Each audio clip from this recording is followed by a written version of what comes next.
Hi, I'm Eric Snyder, a member of Northwest Chapel. Last month, 10 of us from Northwest Chapel had the opportunity to travel to Washington, D.C. to visit our sister church about my father's business.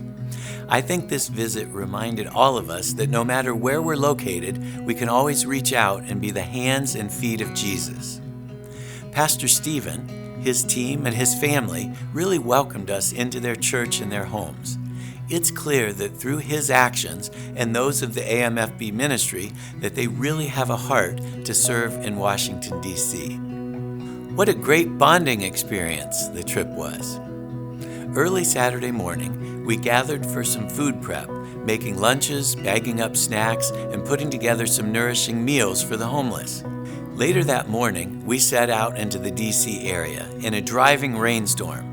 However, by the time we arrived at our location, the rain had stopped and the skies cleared, a real gift from God, easing our task to deliver food and toiletries to those in need at the men's and women's shelter. The love we showed these people was met and returned to us tenfold.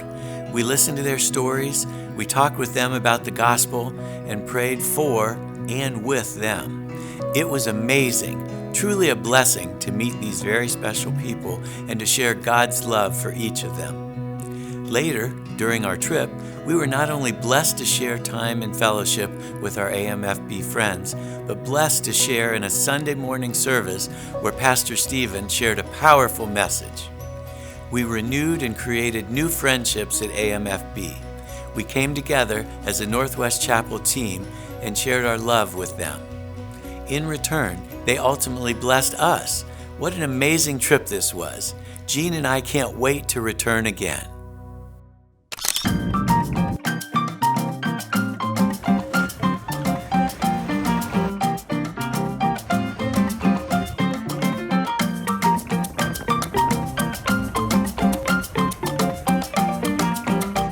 So this is Havana, and I'm standing right in front of the Capitol here in the downtown area of Havana.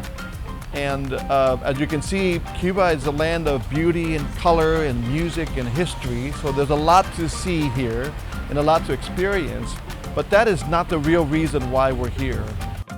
We've been coming to Cuba for the past 30 years in order to share the gospel, to encourage and support the church, and to train and empower a new generation of leaders to start churches in every town, village, and city in this beautiful country.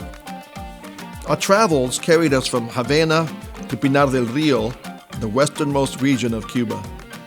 Along the way, we reconnected with old friends and pastors, including this world-class athlete, and like the Apostle Paul, this former persecutor of Christians, and these next-generation leaders, bringing young people and young families to Christ through sports and evangelism. And this group of regional leaders who are largely responsible for the greatest expansion of church multiplication that we have seen, growing from 4 to more than 120 in the past 10 years. We saw God's provision in their lives and also heard tales of their experience with Santeria, the dark side of witchcraft. Mariano, Doug, Pete, and I got to encourage and share the gospel with a number of churches, while Pete performed 18 baptisms at one Sunday morning service. We met with survivors of the recent hurricane.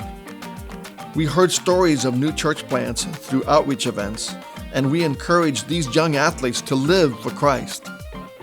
We are coming near the end of this trip, and this is the bittersweet moment when we say goodbye to people we've been with for now over a week, and God has given us an amazing trip this time. And together with Pete and Doug and Mariano and I, we have traveled to the western part of Cuba and met pastors and leaders and missionaries there. And then we went back to the Havana area, and we talked to and reached out to and encouraged another half a dozen leaders and pastors there. And I know that across this time we have visited with over 25 pastors, leaders, missionaries, and especially the next generation of leaders that God has given us to train, to mentor, to love, to care for, and to work with and partner with. And there is a clear vision here in Cuba that we have been a part of and we are blessed to be a part of. And it's the vision of disciples making disciples to multiply churches. we couldn't do this without you. So we want to thank you for your prayers and your support to Vision Latin America and for being part of our team. We could never do it without you. Thank you so much.